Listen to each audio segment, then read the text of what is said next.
Hello students, this is your poem 2 and the as you know the pronunciation of poem is now has been changed, that is now called poem. So now here is your poem 2 and that name is Fire and Ice, and that is also written by the great poet Robert Frost. Okay students, so this is also the very short poem, very small poem. Okay students, it has only 9 lines. Okay, so we start. Some say the world will end in fire, some say in ice. कुछ लोग कहते हैं ये जो world है, some say the world will end in fire, कुछ लोग कहते हैं ये जो वर्ल्ड है, ये वर्ल्ड फायर से एंड होगा, and some say in ice, और कुछ लोग कहते हैं इस वर्ल्ड का जो एंड होगा वो आइस से होगा, इट मीन्स वो बर्फ़ से होगा. From what I have tested of desire I hold with those who favour fire.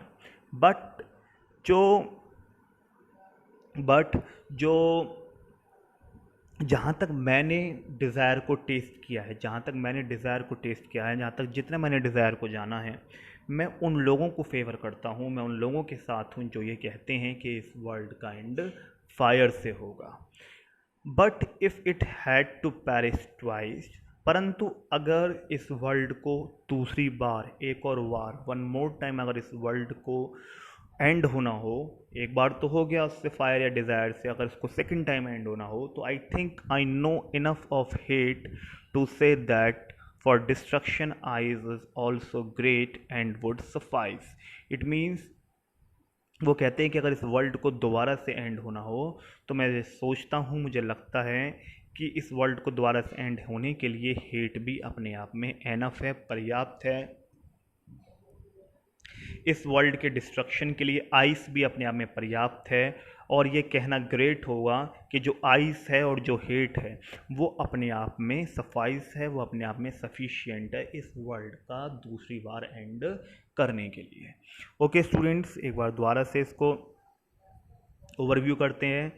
कुछ लोग कहते हैं, यहाँ पे जो पोइट है, पोइट का यहाँ पे अपना खुद का ओपिनियन नहीं है. Now he has not his personal opinion, now he is describing the thinking of the people, और लोगों की थिंकिंग बता रहा है कि कुछ लोग कहते हैं कि इस वर्ल्ड का एंड फायर से होगा, और कुछ लोग कहते हैं आइस से होगा. अब पोइट अपनी ओपिनियन बताते हैं. Now he has his own opinion कि जहाँ तक मैंने डिज़ायर को टेस्ट किया है, मुझे लगता है इस वर्ल्ड का एंड फायर से होगा. बट अगर इस वर्ल्ड को दूसरी बार एंड होना होगा, तो मैं समझता हूँ इस वर्ल्ड का दूसरी बार एंड करने के लिए आइस भी या हेट भी अपने आप में सफाइस है, अपने आप में सफिशिएंट है, अपने आप में पर्याप्त है. अब देखें स्टूडेंट, इसका हिडन मैसेज और हिडन मीनिंग समझते हैं. यहाँ पे this is the symbolic poem. Okay students, और यहाँ पे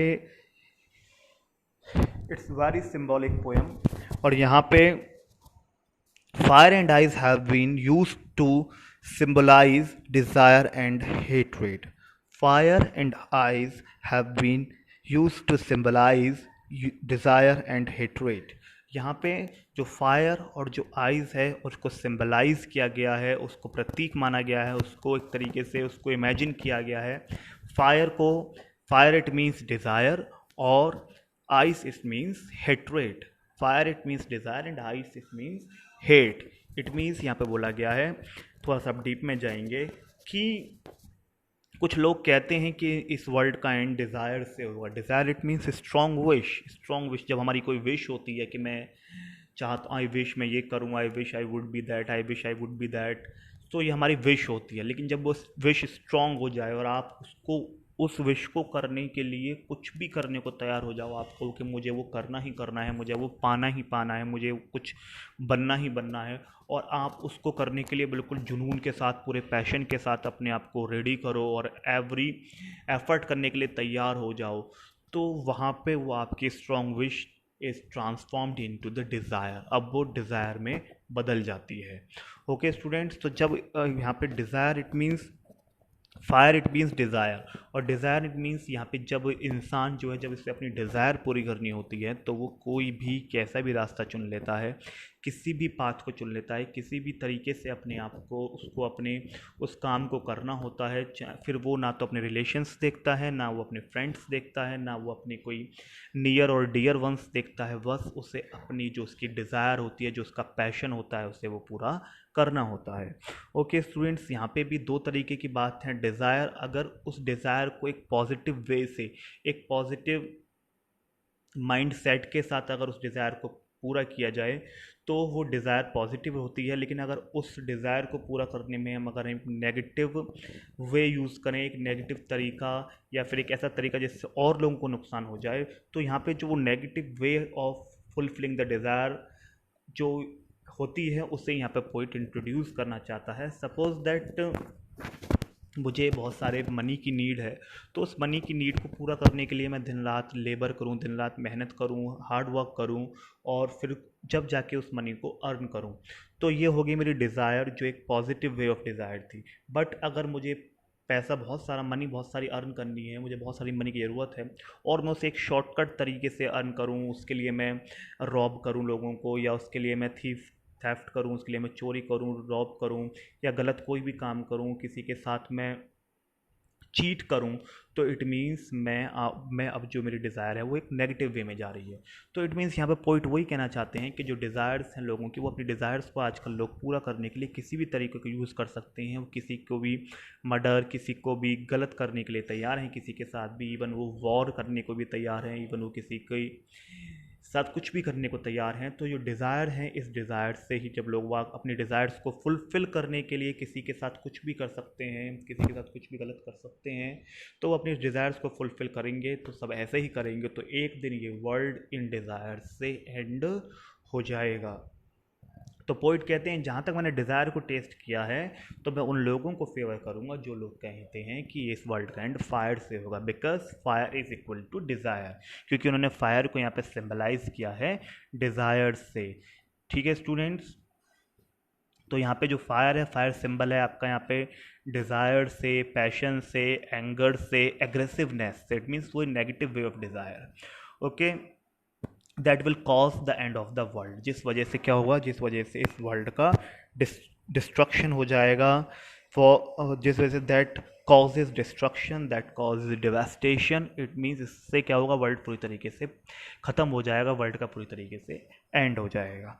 अब दूसरा पार्ट क्या है इसका, दूसरा पार्ट है यहाँ पे ice. Ice means hatred. Hatred it means excessive passion of indifference. Indifference it means lack of interest, concern और सिंपैथी। इंडिफरेंस इट मीन्स जब हमें किसी के लिए सिंपैथी ना रहे, जब हमें किसी के लिए कोई कंसर्न ना रहे, किसी के लिए हमें कोई केयर ना रहे, और हम सब बस अपने बारे में सोचें, हमारे अंदर इनसेंसिटिविटी आ जाए। फायर मीन्स इनसेंसिटिविटी या रिजिडिटी आ जाए, और हम किसी के बारे में ना सोच कर सिर्फ अपने ही फ़ायदे के बारे में सोचें, और अपने फ़ायदे की वजह से लोगों से नफ़रत करना स्टार्ट कर दें, सेल्फिश हो जाएं। तो उस सेल्फिश नेचर को, इस इंडिफरेंस को, इस रिजिडिटी को या उस इनसेंसिटिविटी को यहाँ पे बोला गया है, यहाँ पे आपका आइस, इट मीन्स हेट। तो जब हम हेट करते हैं लोगों से, तो हेट की वजह से भी हम ना तो अपने रिलेशंस देखते हैं, ना अपने फ्रेंड्स देखते हैं, ना हम अपने नियर वंस देखते हैं, और अपनी हेट की वजह से हम कुछ भी करने को तैयार हो जाते हैं। तो ये जो हेट है, hate that also causes destruction और डिवास्टेशन। तो इसलिए पोइट कहते हैं कि इस वर्ल्ड का एंड दो तरीके से होगा। सबसे पहले वो सपोर्ट करते हैं कि सबसे पहले डिज़ायर से होगा, ठीक है, सबसे पहले एग्रेशन से, डिज़ायर से या एग्रेसिवनेस से होगा, और एंगर से होगा। और सेकंड टाइम अगर इस वर्ल्ड को एंड होना होगा, तो सेकंड टाइम इस वर्ल्ड का एंड इंडिफरेंस से, रिजिडिटी से, इनसेंसिटिविटी से, या फिर नफरत से, हेट से होगा। इट मीन सेकेंड टाइम के लिए आइस भी अपने आप में सफिशियंट है। ओके स्टूडेंट्स, तो यहाँ पे आपका हिडन मैसेज क्लियर हो जाता है of this poem. Now we come to the literary devices and rhyming scheme. Okay students, सबसे पहले हम देखेंगे राइमिंग स्कीम। राइमिंग स्कीम आपकी 9 लाइन्स हैं, तो यहाँ पे हम 3 लाइन्स को लेके चलेंगे। ओके, तो आप देखें, फायर के साथ मिल रहा है आपका डिज़ायर, तो हम फायर पे ये लिख देंगे, डिज़ायर के आगे लिख देंगे आइस पे हम बी लिख देंगे सेकेंड लाइन पे। देन फायर, फिर उस पर हम ए लिखेंगे। देन यहाँ पे आपका जो ट्वाइस है, क्योंकि आइस से मैच कर रहा है तो उस पर हम बी लिखेंगे। और हेट यहाँ पे बिल्कुल डिफरेंट राइम हो गया आपका, डिफरेंट साउंड हो गया, तो इसको हम सी मान लेंगे। फिर हम थर्ड पे आएंगे। थर्ड मतलब इट मीन्स आपकी सेवन्थ लाइन पे। तो आइस, आइस के लिए हमने क्या लिखा था? आइस के लिए हमने लिखा था बी। देन हेट से रिजेंबल कर रहा है आपका ग्रेट राइम, तो यहाँ पे हम हेट के लिए क्या लिखा था हमने? सी। तो ग्रेट के लिए भी हम क्या लिखेंगे? सी। एंड देन आइस से आपका राइम मैच कर रहा है सफाइस, तो आइस के लिए हमने बी लिखा, तो यहाँ पे भी हम बी लिखेंगे। इस टाइप से हम हमारी जो थ्री लाइंस का जो हमारा यहाँ पे स्टैंजा बन रहा है, उन थ्री लाइंस के स्टैंजा की हमारी राइमिंग स्कीम क्या बनेगी?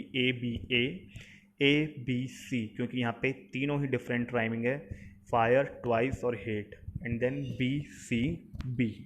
तो इस टाइप से हमारी राइमिंग स्कीम बनती है इस पोएम की। यहाँ पे देखेंगे स्टूडेंट्स और literary devices. Anaphora, anaphora student क्या होता है? एनाफोरा आपका जब होता है जब आपकी कोई दो लाइंस हैं या कोई आपकी थ्री लाइंस है, उनकी जो बिगिनिंग है उनकी बिगिनिंग सेम वर्ड्स से हो। जैसे सम से आपकी फर्स्ट लाइन भी सम से स्टार्ट होती है, सेकंड लाइन भी आपकी सम से स्टार्ट होती है, तो सेम आपके वर्ड्स हैं, इसलिए यहाँ पे आपका लिटरेरी डिवाइस होगा anaphora. Next literary device is आपका एंजेममेंट। देखिए जैसे कि आपको कहाँ कहाँ एंजेममेंट देखने को मिलता है, जैसे कि आपको some say the world will end in fire, some say in ice. आपको फर्स्ट लाइन में भी आपको एंजेममेंट देखने को मिलता है, क्योंकि फायर के बाद कोई पंक्चुएशन मार्क नहीं है।